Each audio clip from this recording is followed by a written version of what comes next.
L'admiration pour le parcours des footballeurs augmente de jour en jour. Ils peuvent avoir eu un parcours tracé pour les uns ou semé d'embûches pour les autres. Ainsi, à chaque joueur de foot son passé et avant d'en arriver à cette carrière, certains ont connu des conditions de vie très dures. Aujourd'hui, je vais vous faire découvrir 15 stars du ballon rond qui ont vécu leur enfance dans la misère, des conditions qui ne les ont pas empêchés de réussir et de devenir aujourd'hui millionnaires.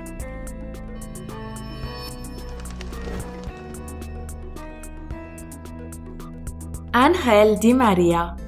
Son père travaillait dans les mines de charbon et dans des conditions dures afin de nourrir sa famille. Surnommé Angelito, le joueur argentin fuyait l'école pour jouer au foot, l'activité préférée des garçons en Argentine. Là-bas, le football est une vraie culture. Di María a beaucoup souffert de la pauvreté. Il mettait de l'argent de côté pour s'acheter des espadrilles de sport. Ses parents ayant constaté l'amour de leur fils pour le ballon et son importance dans sa vie ont tout fait pour l'encourager, en lui achetant notamment l'équipement nécessaire quitte à priver ses frères et sœurs de cadeaux. Cet amour du football a été transmis à Di María par son père qui voulait déjà devenir footballeur, mais qui a vu son rêve brisé à cause d'une blessure au genou. Pour sa part, Ángel Di María rejoint à l'âge de 16 ans l'équipe des joueurs juniors Rosario Central. Sa mère mettait 1 heure à vélo pour venir à chaque fois le récupérer de ses entraînements. Des efforts qui ont payé, faisant de l'Argentin une star mondiale du foot aujourd'hui.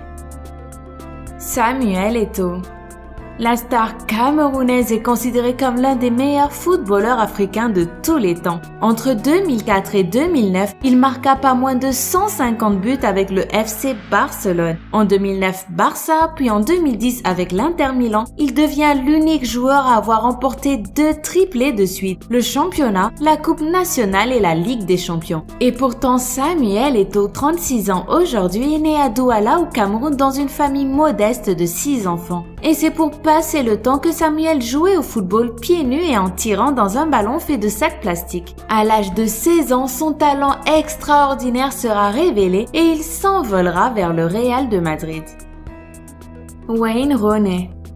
L'attaquant du Manchester United n'a pas été aussi privé durant son enfance, mais sa vie était loin de ressembler à celle qu'il a aujourd'hui en tant que footballeur professionnel. Le père de Rooney était un homme qui passait souvent par des périodes de chômage. Alors que ses enfants rêvaient de jouer au club Neverton, Wayne Rooney a passé son enfance à Croxteth, un quartier excentré de l'est de Liverpool, en compagnie de ses 2 petits frères. Malgré un milieu entaché par la drogue et les armes à l'époque, Wayne est resté un adolescent modèle et son rêve de réussite lui a permis de se concentrer pour bâtir une carrière exemplaire. Ronaldo. Vous vous en doutez, il ne s'agit pas de Cristiano, mais du Brésilien Ronaldo Luis Nazario de Lima, dit Ronaldo. Né à Bento Ribeiro, une pauvre banlieue de Rio de Janeiro, Ronaldo reçoit son premier ballon de football au Noël de l'année 1980. Il a 4 ans. Dès lors, il ne s'en sépare plus et apprend à le manier dans sa favela. Pas assez riche pour se payer le ticket de bus, il ne put jamais passer d'essai à Flamengo, son club de cœur. En 1993, il a 17 ans et signe son premier contrat professionnel à Cruzeiro. Plus tard, il deviendra El Fenomeno, double ballon d'or 1997 et 2002 et champion du monde 2002 avec le Brésil. Carlos Tevez.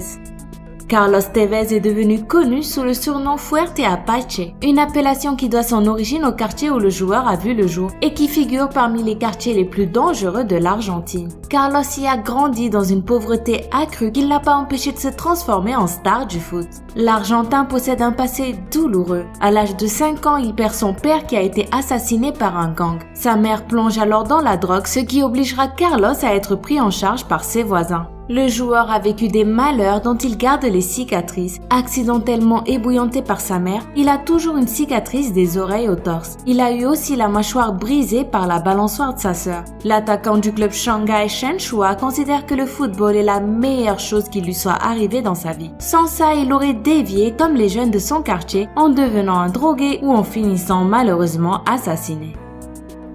Alexis Sanchez.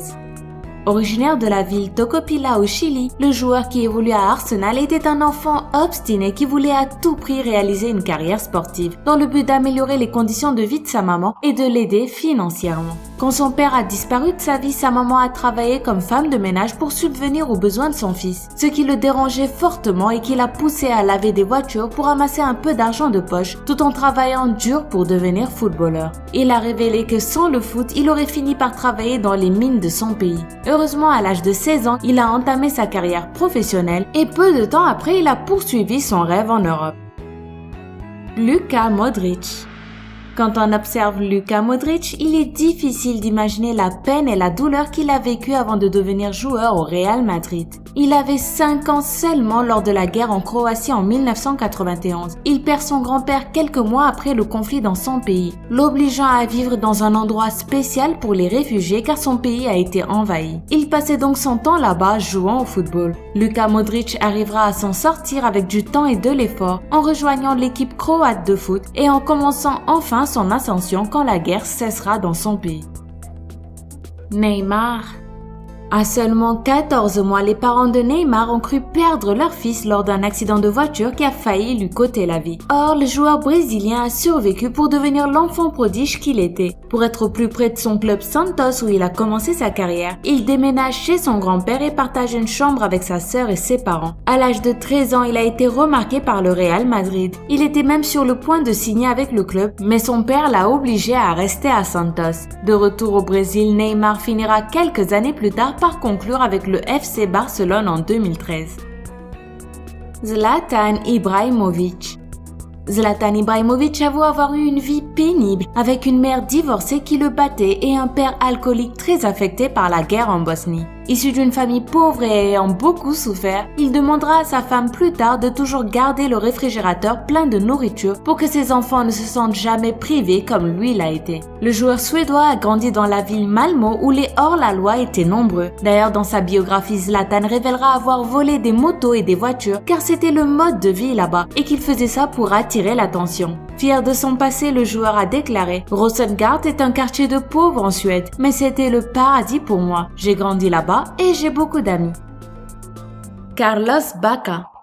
L'histoire de Carlos Bacca avec le foot était un rêve inaccessible à l'époque. Pour aider financièrement sa famille démunie, Carlos a travaillé comme assistant d'un chauffeur de bus et se chargeait de la collecte des tickets. Quand il n'était pas sur les terrains, le Colombien pêchait et vendait du poisson. Et ce n'est qu'à 22 ans qu'il décroche le titre de footballeur professionnel. Il passe dans un premier temps sa carrière dans des clubs de seconde division avant de percer à l'AC Milan. Carlos vient de prouver que l'ambition n'a pas d'âge et qu'il ne faut jamais renoncer. D'ailleurs, après avoir touché son premier salaire, le Colombien a organisé une fête en l'honneur de sa famille et de ses amis. Franck Ribéry. Franck Ribéry n'a pas du tout eu une enfance facile. À l'âge de 2 ans, suite à un accident de voiture, Franck sera marqué par une grande cicatrice au visage, ce qui lui vaudra d'être surnommé Frankenstein ou encore Scarface. Ribéry avoue ainsi avoir subi des moqueries étant petit et qu'il pleurait souvent quand il était seul. Avant de devenir grand footballeur, il gagnait sa vie en travaillant dans des chantiers avec son père et a grandi dans un quartier défavorisé de Boulogne-sur-Mer. Toute cette colère accumulée et cette douleur, Ribéry l'a canalisée dans son jeu. C'est avec sa cicatrice et une grande volonté qu'il est devenu aujourd'hui un grand joueur. Roberto Carlos. Si l'on vous disait que le petit Roberto Carlos travaillait dans la ferme de son père au lieu de jouer au football lorsqu'il était enfant, le croiriez-vous? C'est pourtant de cette façon que le futur international brésilien occupait ses journées avant de les passer à taper dans un ballon. Originaire de Los Caños de Meca, un quartier pauvre de Sao Paulo, Roberto Carlos intègre l'équipe première d'União São João à l'âge de 14 ans. Quelques années plus tard, il deviendra champion du monde en 2002, ballon d'argent la même année derrière son coéquipier Ronaldo et remportera 3 Ligues des Champions, mais en 1998, en 2000 et en 2002 avec le Real de Madrid. Comme quoi, travaillez dans la ferme et vous serez titré. Cristiano Ronaldo. L'icône de football Cristiano Ronaldo est issu d'une famille modeste menée par un père alcoolique. Il a grandi sur l'île portugaise de Madère. Le joueur a trouvé dans le football un refuge face à une pauvreté qui le guettait et c'est à l'âge de 8 ans qu'il intègre un petit club sur l'île où son père travaillait comme intendant. Il quittera plus tard l'île de Madère et prendra son destin en main. Et dire que tout ça n'aurait jamais eu lieu, car Cristiano n'était même pas censé voir le jour. Sa mère a avoué avoir tenté d'avorter 2 fois lorsqu'elle était enceinte, car à cause de la pauvreté, elle craignait de ne pas pouvoir subvenir à ses besoins. Heureusement, toutes ces tentatives ont échoué et le grand et renommé joueur du Real Madrid a vu le jour pour devenir une légende vivante du football. Avez-vous été fasciné par le parcours de ces footballeurs? Quelle histoire vous a le plus ému? Dites-le moi en commentaire. Sinon, si vous avez aimé cette vidéo, n'oubliez pas de mettre un petit pouce bleu et de vous abonner juste en dessous pour ne pas rater la prochaine vidéo. Bye bye!